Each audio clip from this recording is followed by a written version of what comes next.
Exercise 1.2 question number 4 மா என்ன பண்ணிருக்காங்கன்னா ஒரு மெரினா பீச்ல வந்து ரெண்டு கேம் ப்ளே பண்ற மாதிரி என்ன பண்ணிருக்காங்க அந்த சம்ல கொடுத்துருக்காங்க. 2 டைப்ஸ் ஆஃப் கேம்ஸ். ஸோ ஒரு கேம் வந்து நமக்கு இந்த ஹார்ஸ் கேம்னு கொடுத்துருக்காங்க. இன்னொரு கேம் என்னது நமக்கு வந்து குவாட் பைக் ரைடிங் கொடுத்துருக்காங்க. சரியா இல்லையா? டோட்டல் 2 கேம்ஸ் இருக்குது. ஒன்னு வந்து horse riding. So horse riding கொடுத்துருக்காங்க. இன்னொன்று வந்து நமக்கு வந்து ஸோ பைக் ரைடிங் என்ன பண்ணிருக்காங்க நம்ம வந்து கொடுத்துருக்காங்க. சரியா? இதுல வந்து 2 பேர் என்ன பண்றாங்க அதில் பார்ட்டிசிபேட் பண்றாங்க. ஸோ ஒன்று வந்து யாரு கிரண் அப்படிதானே. ஸோ கிரண் அப்படிங்கிற பர்சன் வந்து என்ன பண்றா பார்ட்டிசிபேட் பண்றாங்க. அடுத்து என்னது பெனிட்டா அப்படிங்கிற பர்சன் பார்ட்டிசிபேட் பண்ணி பண்றாங்க. டோட்டலா வந்து ஸோ 2 பேருமே வந்து ஒரு ஆள் வந்து 780 ரூபீஸ் செலவு பண்றாங்க. ஒரு ஆள் வந்து 560 ரூபீஸ் என்ன பண்றாங்க செலவு பண்றாங்க. சரியா இல்லையா? அது அந்த கேமுக்காண்டி அப்படின்னா ஸோ கெரன் அப்படின்னு பார்த்தோம்னா நமக்கு வந்து டோட்டலா வந்து ஹார்ஸ் ரைடிங் வந்து 3 ஹவர்ஸ் விளாண்டுருக்காங்க. அண்ட் பைக் ரைட் பார்த்தா நமக்கு வந்து 4 ஹவர்ஸ். டோட்டலா 780 ரூபீஸ் ஸ்பெண்ட் பண்ணியிருக்கான். அண்ட் பெனிட்டா பாத்தீங்கன்னா நமக்கு 2 ஹவர்ஸ் வந்து ஹார்ஸ் ரைடிங்கும் ஸோ பைக் ரைடிங் வந்து 4 ஹவர்ஸ் விளாண்டுருக்காங்க. டோட்டலா வந்து 560 ரூபீஸ் ஸ்பெண்ட் பண்ணியிருக்காங்க. அப்போ கடைசி என்ன கேட்குறாங்கன்னா hourly charge for the 2 games. அப்போ ஒவ்வொரு கேம் விளையாடுறதுக்கு 1 மணி நேரத்துக்கு எவ்வளவு சார்ஜ்னு கேட்குறாங்க. அப்படிதானே? அப்ப இங்க வந்து 1 hour charge. Okay, 1 hour charge நீங்க பாத்தீங்கன்னா ஹார்ஸ் ரைடிங் விளையாடுறதுக்கு என்ன பண்றேன் எக்ஸ் ருபீஸ் வச்சுக்கிறேன். அண்ட் பைக் ரைடிங் போது என்ன பண்றேன் ஒய் ருபீஸ் வச்சுக்கிறேன். கரெக்டா தெரியாது எக்ஸ் அண்ட் ஒய். சரியா இல்லையா? அப்ப இந்த டேபிள் வச்சு நம்ம என்ன பண்ணலாம் ஈக்குவேஷன் உருவாக்குமே இல்லையா? ஸோ ஹார்ஸ் ரைடிங் வந்து எக்ஸ்னா அப்ப ஆன்சர் நமக்கு வந்து 3x பிளஸ் 4. இங்க வந்து பைக் ரைடிங் வந்து ஒய்னா நமக்கு வந்து 4y. அப்ப டோட்டலா பாத்தீங்கன்னா நமக்கு 780 வந்துடும். இது ஈக்குவேஷன் 1. அடுத்து பெனிட்டா வந்து என்ன பண்றாங்க அதே மாதிரி விளையாடுறாங்க. அதனோட ஈக்குவேஷன் பாத்தீங்கன்னா நமக்கு 2x plus 3y is equal to answer 560. என்ன பண்ணியாச்சு 2 ஈக்குவேஷன் ரெடி பண்ணி முடிச்சாச்சு. இப்போ அடுத்து நம்ம என்ன பண்ண போறோம் இதை வச்சு ஒரு மேட்ரிக்ஸ் உருவாக்க போறோம். ஃபர்ஸ்ட் ஏ மேட்ரிக்ஸ் உருவாக்கிக்கிறேன். ஸோ 3 4 2 3 இது நமக்கு ஏ மேட்ரிக்ஸ். ஸோ அடுத்து வேரியபிள் பாத்தீங்கன்னா x variable y variable equal to constant number பாத்தீங்கன்னா 780 அண்ட் நமக்கு 560.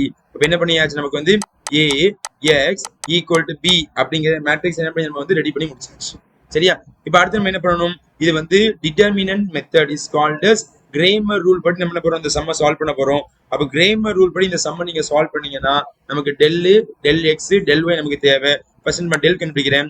ஸோ டெல் அப்படிங்கிறது என்னன்னா இந்த ஏ அப்படிங்கிற மேட்ரிக்ஸ் டிட்டர்மின் பண்ண போறோம். ஸோ டிட்டர்மினன்ட் ஆஃப் 3 4 2 3 இதோட ஆன்சர் பார்த்தீங்கன்னா 3 3s are 9 minus 2 4s are 8. So answer 1 not equal to 0. அப்போ இந்த இடத்துல நமக்கு கிரேமர் ரூல் நமக்கு என்ன ஆக போகுது அப்ளிகபிள் ஆக போகுது. இதை வச்சு என்ன பண்ண போறோம் ஃபர்தரா மூவ் பண்ண போறோம். அடுத்து நமக்கு என்ன வேணும் டெல் எக்ஸ் வேணும்.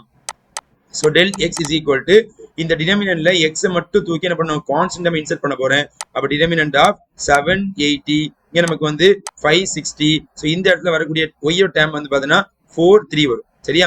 இஸ் ஈக்குவல் டு ஸோ இந்த ரெண்டையும் என்ன பண்ண போறீங்க நீங்க வந்து ப்ராடக்ட் பண்ண போறீங்க. ஸோ ரெண்டையும் நீங்க ப்ராடக்ட் பண்ணீங்கன்னா ஃபர்ஸ்ட் 780 நீங்க 3யும் ப்ராடக்ட் பண்ணா வாட் இஸ் ஆன்சர் 2340 வரும். மைனஸ் 4யும் 560 நீங்க ப்ராடக்ட் பண்ணா ஸோ ஆன்சர் வந்து 2240 வரும். ஸோ இந்த ரெண்டையும் நீங்க சப்ராக்ட் பண்ணா வாட் இஸ் ஆன்சர் 100 வரும். சரியாப்பா? அடுத்து டெல் ஒய்யோட ஆன்சர் பாத்தீங்கன்னா இதே டிட்டர்மினன்ட்ல இந்த ஒய்யோடைய கோஎஃபிஷியன்ட் ரிமூவ் பண்ணிட்டு இந்த கான்ஸ்டன்ட் டேர்ம் இன்சர்ட் பண்ணணும். அப்ப டிட்டர்மினன்ட் ஸோ இந்த 3 இந்த 2 போட்டுக்கங்க. இதை ரிமூவ் பண்ணிட்டு ஆன்சர் 780 ஆன்சர் 560 என்ன பண்ணுங்க நீங்க வந்து போட்டுட்டு இதனோட டிட்டர்மினன்ட் நீங்க பாத்தீங்கன்னா 3 into 560 ஆன்சர் நீங்க பாத்தீங்கன்னா 1680 வரும். மைனஸ் 780 வந்து 2 கூட நீங்க மல்டிப்ளை பண்ணீங்கன்னா 1560 வரும். ஸோ இந்த ரெண்டையும் நீங்க கழிச்சீங்கன்னா 120 வந்துடும். சரியாப்பா? இப்போ நமக்கு டெல் எக்ஸ் டெல் ஒய் ரெடியா இல்லையா? நமக்கு எக்ஸ் வேணும். ஸோ எக்ஸ் உடைய formula del x divide by del is equal to del x உடைய ஆன்சர் நமக்கு வந்து 100 டிவைட் பை டெல்லோட ஆன்சர் 1. அப்போ ஆன்சர் நமக்கு வந்து 100 ருபீஸ் வரும். அண்ட் ஒய்யோடைய ஃபார்முலா என்னன்னா del y divide by del வரும். ஆன்சர் டெல் ஒய்யோட ஆன்சர் 120 டெல்லோட ஆன்சர் 1 ஆன்சர் என்ன வரும் 120 ருபீஸ் வரும். சரியா?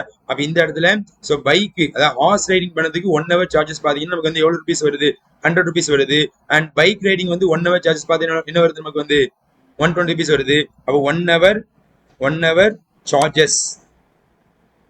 Charges for horse riding is equal to ₹100. அதே மாதிரி 1 hour charges for bike riding is equal to ₹120. இதுதான் நமக்கு தேவையான